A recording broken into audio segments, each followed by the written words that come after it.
Hey everyone! In this video I want to talk about how to scale service host in Cherwell Service Management. This applies to all versions of CSM after service host was introduced. And I believe that was 9.6. That might have been 9.5. I don't remember exactly. But it certainly applies to 9.6, 9.7, 10.0, and 10.1. So let's get into it. So first I want to go through a brief overview of the basic architecture of CSM. So we're all familiar with the rich client and the admin client, probably also with the portal and the browser client. But there's also the app server, and notice that I put all three of these in a line. Basically you can think of everything in green as the stuff that's in your actual CSM environment, whatever server is running the bulk of the CSM components. So if you're using a hosted solution, all of these items in green, they are all running on a single machine, unless you have split something out into individual machines and worked with Cherwell or your hosting provider to split them out differently. But in general, the basic configuration is with one machine, everything is green, is on the same machine. Obviously, the rich client and admin client are on your personal machines, your desktop machines. And then the SQL server is typically on its own machine, a dedicated database server machine. So we have the portal, the browser client, the app server, which provides communication between the rich client and admin client and the SQL server. And then, of course, on the far right side, we have Cherwell MQS. I did a video about that, I believe, last week. I'll leave that linked in the description below if you missed that. And then, of course, we have service host, and that's where we're going to spend the bulk of our time today. The service host is responsible for the kind of back-end processing services. You'll notice it doesn't connect directly to the rich client and the admin client.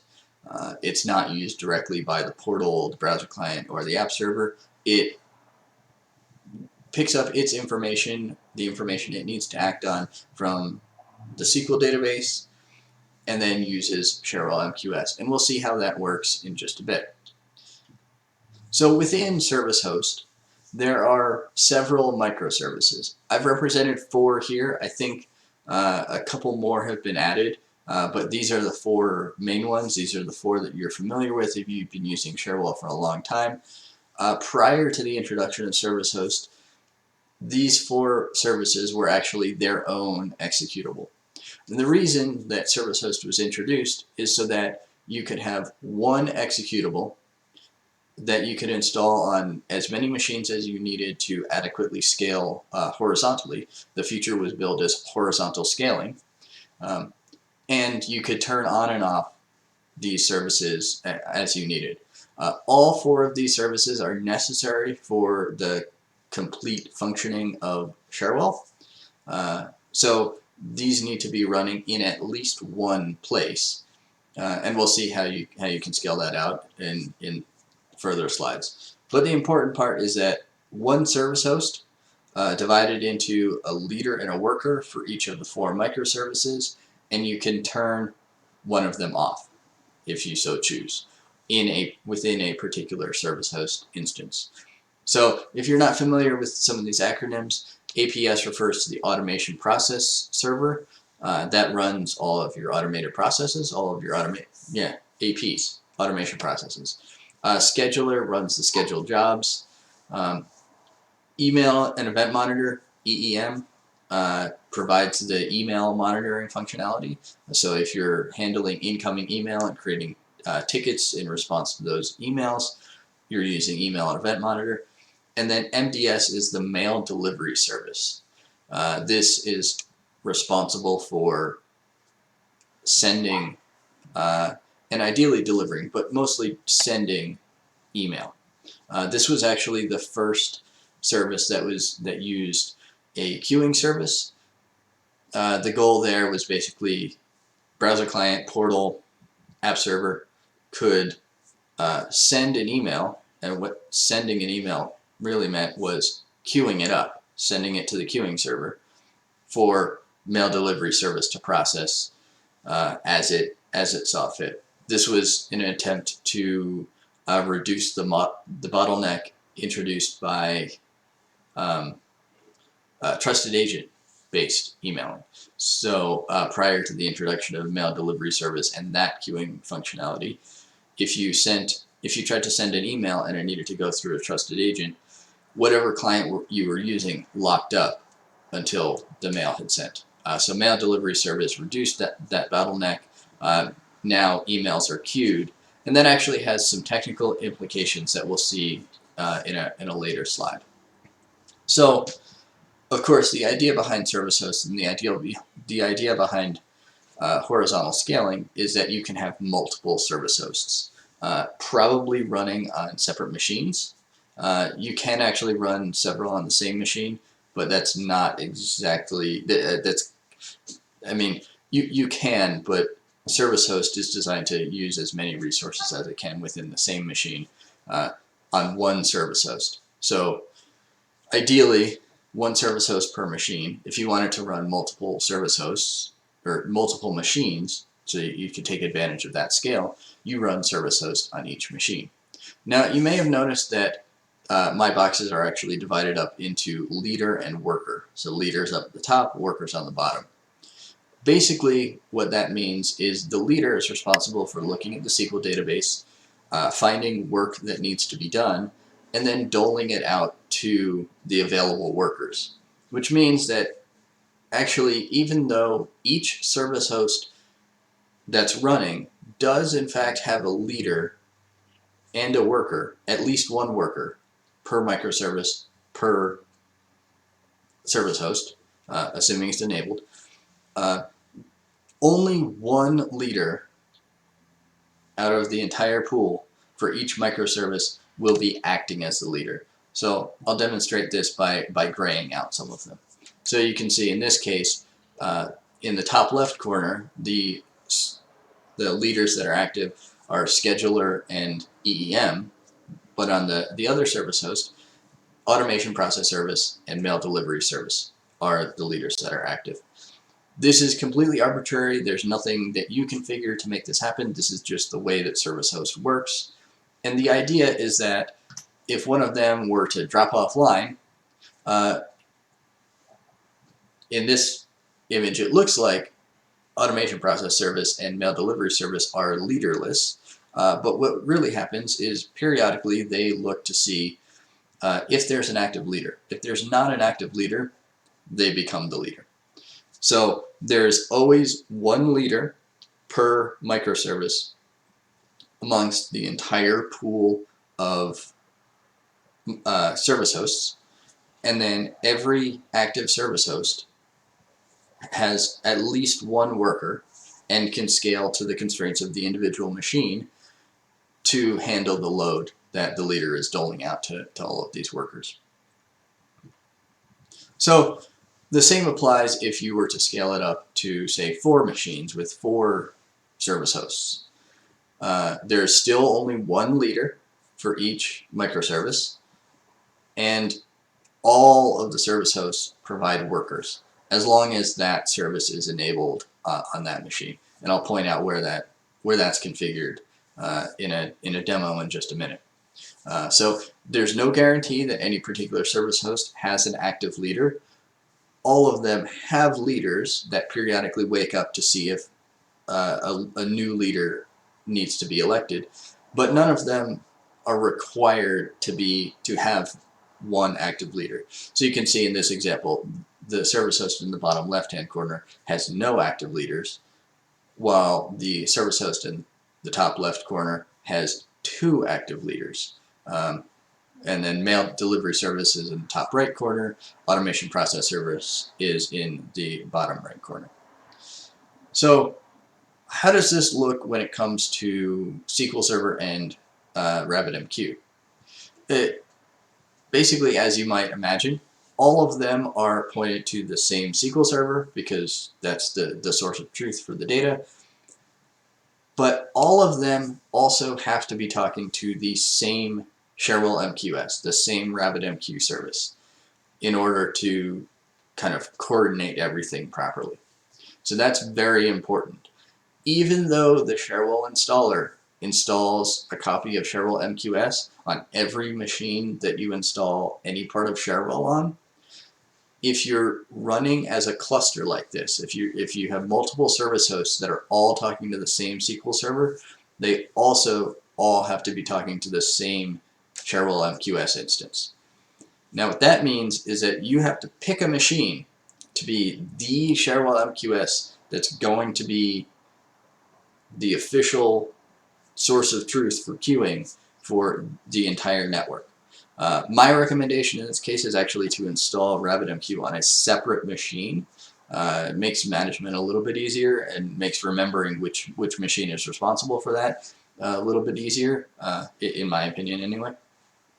But you could just as easily pick, say, the first service host machine to be the official Cherwell MQS server, and then configure all the other service host machines to also talk to that Cherwell MQS service. So how do we do this? Well, this happens in Server Manager. So I have Server Manager pulled up here, and you go down here to Message Queue. You'll notice it says configured. It's always configured out of the box because Cherwell MQS is always installed, and by default this is configured to talk to the local Cherwell MQS. That's fine if you only have one server running all of your Cherwell components, but if you have additional servers running service hosts, you need to click this configure button and then change at least the host name. You're probably going to run on the default port, which is what this is. 5672 is the default port. Virtual host, you'll probably leave it the default, and then you'll change the user ID and password.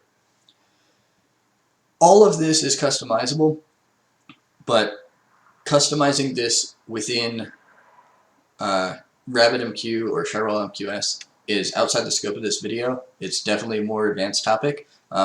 If you want to do that, I'm happy to help out. Shoot me an email, drop me a message, let me know. So the important part here is the host name. So let's say I installed RabbitMQ on a server that I'm going to call, queuing server. So I might just type that in here, and of course it's the most difficult word in the English language to spell, so queuing server. And then I'll leave everything else the same. I'd also recommend that you create a new admin user and password, just because admin is not the most secure thing in the world. It's not terrible, especially if you're running on the same machine, but if you do want to go that extra mile and be a little bit more secure, you can create a new user with a more complex password, which I'll show here in just a second. So I don't actually want to change this on my machine because I am running everything locally, so I'll hit cancel, but this is basically how you would do that. Now, I also mentioned that I would show how to enable and disable services. So I'm going to go down here in the drop down to Cherwell Service Host, and then click the configure button. Then I'll click Advanced Settings, and these checkboxes are how I enable and disable the individual services. So let's say I wasn't using email and event monitor at all in my system. I could just uncheck that box and it would disable it in the service host that's running on this machine. These settings do need to be configured on every machine that service host is running on. So I'll leave that enabled because, again, I'm running all my components on the same machine. And of course, those of you who have used Cherwell for a long time recognize this scheduling group option here. This will pop up later in a future slide. So I'll hit OK, cancel. I'm good. Don't need to change any settings here. Okay, so now let's go back to the slides. And let's talk about how to create a new admin user in RabbitMQ. So I'm going to pull up my RabbitMQ management console, and of course the username and password is admin. So I'll log in, click on this admin tab, which is where you can add and manage users. And you can actually see that I've already created another administrator user. And notice that all of the values in this row are exactly the same as the admin user that Sharewell created when it was installed. So let's add a new user. Let's say services, and we'll give it a password. I'm not going to be super secure. I'm going to give it the same. The password is just services, and then we'll set admin, and notice it adds a tag administrator. When I click add user, you'll notice it looks almost exactly like the original admin user. The important difference is that you get this yellow banner that says no access. That's important. We need to give it access to, in RabbitMQ parlance, virtual hosts. So I'm going to click on that user, and you see you get this big yellow banner again. I'm going to set a permission. Virtual host is /, that's good. And all of these regular expressions are perfectly fine. The defaults are exactly what we want. We'll click set permission. This gives it permission to everything. And now yellow banner goes away, and if we go back to the admin tab, you'll notice that this row looks exactly like the original admin user. So this services user will now work. So I could go back into Server Manager and change that username and password to services, and in my case the password is also services. So let's jump back to the slides and look at a slightly more complex scenario. So it's not uncommon for Sharewell customers to be hosted and have the bulk of their Sharewell components in the cloud. SharewellOnDemand.com. That might be in AWS, it might be in Azure, or if you're hosting it yourself, you might also put that in your own data center or your own public cloud that's specifically for that sort of thing. You have it set aside for that. But at the same time, you might need access to some resources that are local to your network. This is not an uncommon scenario. Sometimes it's done for security. Sometimes it was always done that way, and things just haven't migrated. And Sharewell supports that. Whatever you're trying to do, Sharewell can allow you to do that. Of course, we have this problem of Sharewell MQS being in the cloud but not being accessible locally. So how do we actually resolve this network? So first of all, right off the bat, mail delivery service cannot run locally. There are some technical limitations. It always has to run in the cloud. And more specifically, it needs to run right next to browser client, portal, app server. Those three components need to have access to the Sharewell MQS that MDS is pulling from in order for the mail queuing piece to work. So MDS cannot run locally. There is actually a way where you can run multiple MDSs if you have pieces of your Sharewell infrastructure distributed among networks that can't talk to each other. That's a very advanced topic. Something I'd be happy to help you out with if that's one of your requirements, but not something that's easy to sketch out with this diagram. So for our purposes, MDS will always run in the cloud. So we have MDS enabled. We have a worker in, that should actually say worker. That's not supposed to say leader. We have a worker for MDS in both of these service hosts because it's enabled on both machines. One of them is the leader. I also arbitrarily chose that email and event monitor would be in the cloud, and then scheduler and automation process server would be on the local side. Those three services, email and event monitor, automation process service, and scheduler, can be either place. And in fact, scheduler is unique in that it can actually be in both places as long as they are different groups. So you can't have the default scheduler group on both sides of this purple line. But you can have the default scheduling group in the cloud and then say a local scheduling group within the local network. And that way the individual scheduling groups act like another microservice that service host manages. The important part is that each service, all the workers for a given service all talk to the same RabbitMQ. Let me repeat that because that's super critical to this. All of the workers for a given microservice have to talk to the same Cherwell MQS, the same queuing server.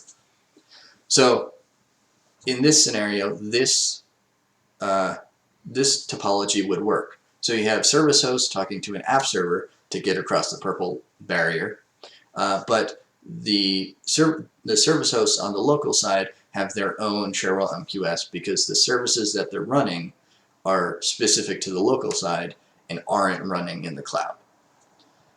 So this will work. That's basically it for this video.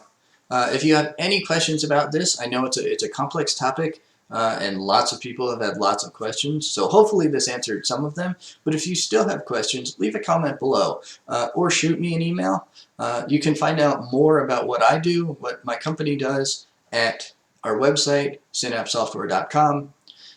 And if you like this video, be sure to subscribe, click the notification bell for alerts when I post new videos like this. There will be one actually coming out next week where I'll talk about scaling up the front end, so browser client, portal, and app server. That's kind of my area of expertise, so I'm really excited for that video. There will be visuals, there will be graphics, so hopefully that will answer some questions that people have had around that as well. Hope you liked it.